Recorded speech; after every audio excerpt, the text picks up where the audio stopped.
Welcome to transition elements. आज हम यहाँ देखेंगे कम्प्लेक्स सेंटेंस का एडजेक्टिव क्लॉज। तो यह ट्रांजिशन एलिमेंट्स है, हमारा वॉल्यूम 26 है और हम लोग देख रहे हैं कम्प्लेक्स सेंटेंस। तो ये पार्ट 3 है, क्लॉज का पार्ट 3 है और हम लोग वॉल्यूम 26 कम्प्लेक्स सेंटेंस और एडजेक्टिव क्लॉज को हम लोग देख रहे हैं। तो पिछले अंक में हमने देखा कंपाउंड सेंटेंस को। हमने देखा कि कंपाउंड सेंटेंस किस प्रकार से बनते हैं, उसके 4 ग्रुप हैं। 4 ग्रुप के अलग अलग क्या क्या कंजंक्शंस हैं, मैंने क्या क्या कोऑर्डिनेट कंजंक्शंस हैं, वे सारे के सारे कोऑर्डिनेट कंजंक्शंस थे।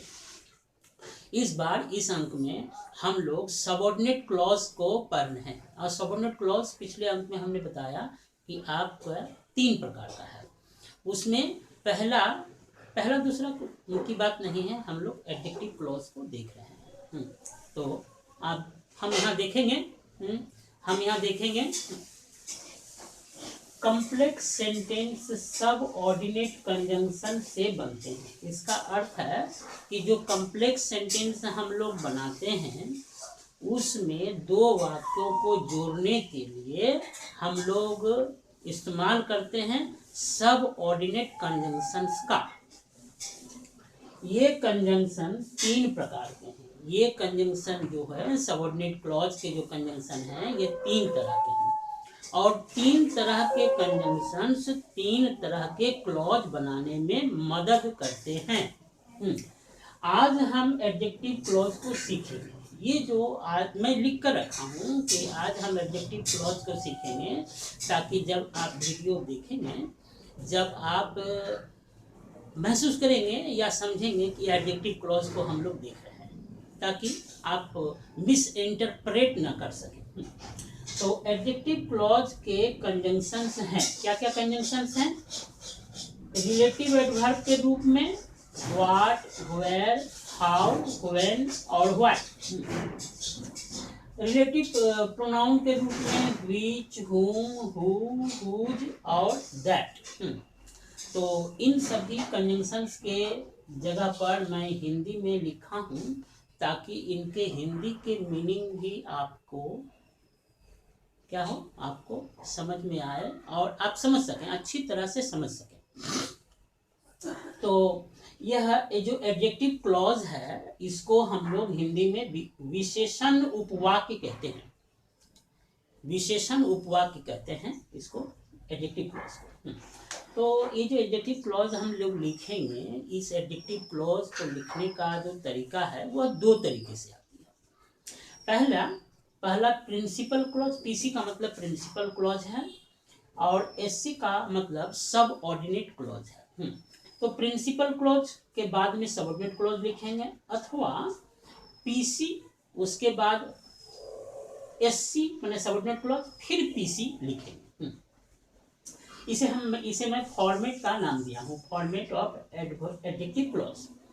एडजेक्टिव क्लॉज को रिलेटिव क्लॉज भी कहते हैं। एडजेक्टिव क्लॉज का दूसरा नाम रिलेटिव क्लॉज भी है, क्योंकि ये रिलेटिव एडवर्ब और रिलेटिव प्रोनाउन से मिलकर बनते हैं। छोटी कक्षाओं में बहुत बार ये रिलेटिव एडजेक्टिव लिख दिया गया है या फिर पाएंगे आप। तो यहाँ पर कोई आपका कंफ्यूजन नहीं होना चाहिए। ये रिलेटिव एडजेक्टिव नहीं बल्कि एडवर्ब और प्रोनाउन के कंजंक्शन से बनते हैं। बिल्कुल ठीक।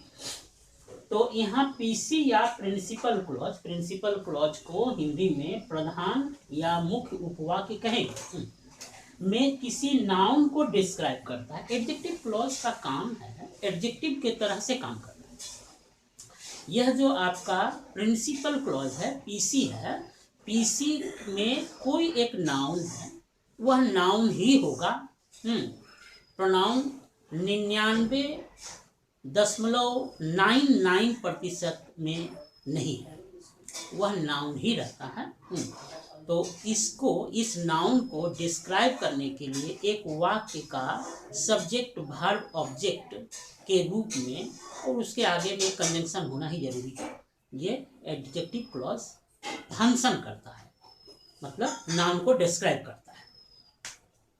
यहाँ कंजंक्शन के बाद अगर जो एडजेक्टिव क्लॉज का कंजंक्शन है उसके बाद अगर कॉमा का इस्तेमाल होता है तो इसे नॉन डिफाइनिंग क्लॉज कहते हैं। और यहाँ जो नाउन होता है पीसी में वह आगे से ही डिफाइंड होता है, लोग उसको जानते हैं। अच्छा, तो देयर इज रमेश है, देयर इज रमेश, यहाँ रमेश है, हु स्टडीज इन क्लास 6। जो रमेश है, रमेश को लोग जिसको बोला जा रहा है वह पहले से जानता है, इसलिए यहाँ पर कॉमा लगाया गया है। और वह क्लास 6वीं कक्षा में पढ़ता है, इसे लिखा गया है। यहाँ ये नॉन डिफाइनिंग क्लॉज है क्योंकि रमेश के बाद में कॉमा लगा हुआ है। अगर कंजंक्शन के बाद कॉमा नहीं होता है तब इसे डिफाइनिंग क्लॉज कहते हैं। यहाँ नाउन जो पीसी में होता है उसे आइडेंटिफाई करने का काम एक्स्ट्रा होता है। तो this is the book which I bought yesterday, यह वही किताब है जिसे मैं कल खरीदा था। अच्छा ठीक है, बिल्कुल बिल्कुल हमने देखा यहाँ पर में। तो मैं इंग्लिश मीडियम के जो कक्षाएं हैं उसमें 8वीं कक्षा में इस प्रकार के आपको defining clause non defining clause की समस्या है।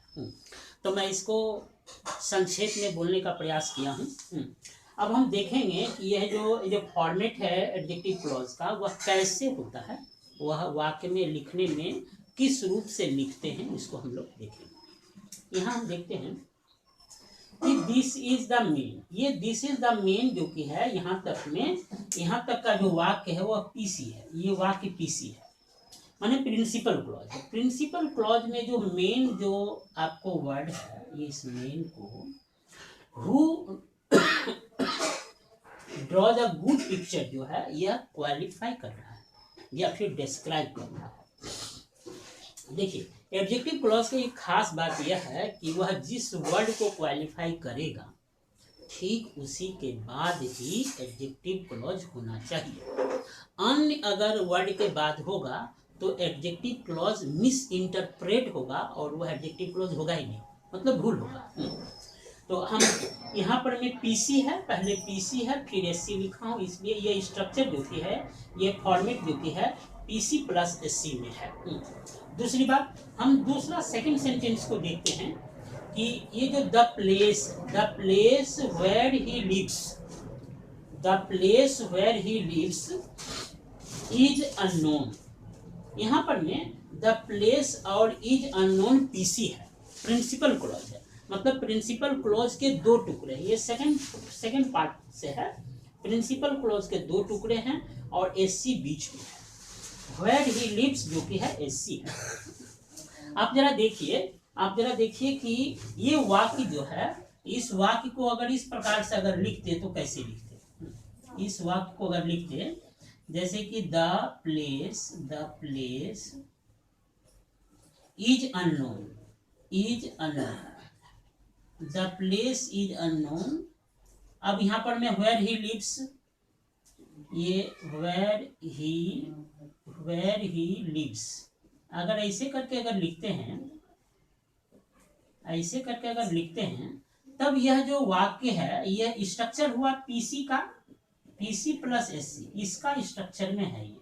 किंतु यहाँ जो यह जो स्ट्रक्चर है वेयर ही लिव्स जो आपका एससी बना, ये जो एससी बना और ये जो पीसी है, यहाँ पर में आप देखिए कि ये जो पीसी में जो नाउन है, नाउन पहले तो है पीसी जो प्लेस है, प्लेस को यह डिस्क्राइब कर रहा है पार्ट, किंतु यह प्लेस के बगल में ही नहीं, यह बगल में किसका है, अननोन के बगल में। तो यहाँ पर में इसलिए इसको प्लेस को डिफाइन करना चाहिए था, और प्लेस को नहीं डिफाइन कर रहा है, इसलिए यह जो आपका एडजेक्टिव क्लॉज है यह गलत है, यह एडजेक्टिव क्लॉज आपका गलत है। यह एडजेक्टिव क्लॉज का यह स्वरूप, यह फॉर्मेट सही फॉर्मेट है।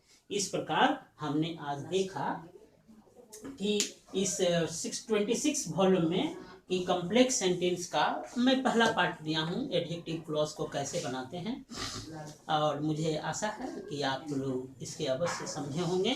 ढेर सारा प्रश्न कीजिए अगर आपको कहीं भी समझने में परेशानी है। Thank you so much. Thank you for watching.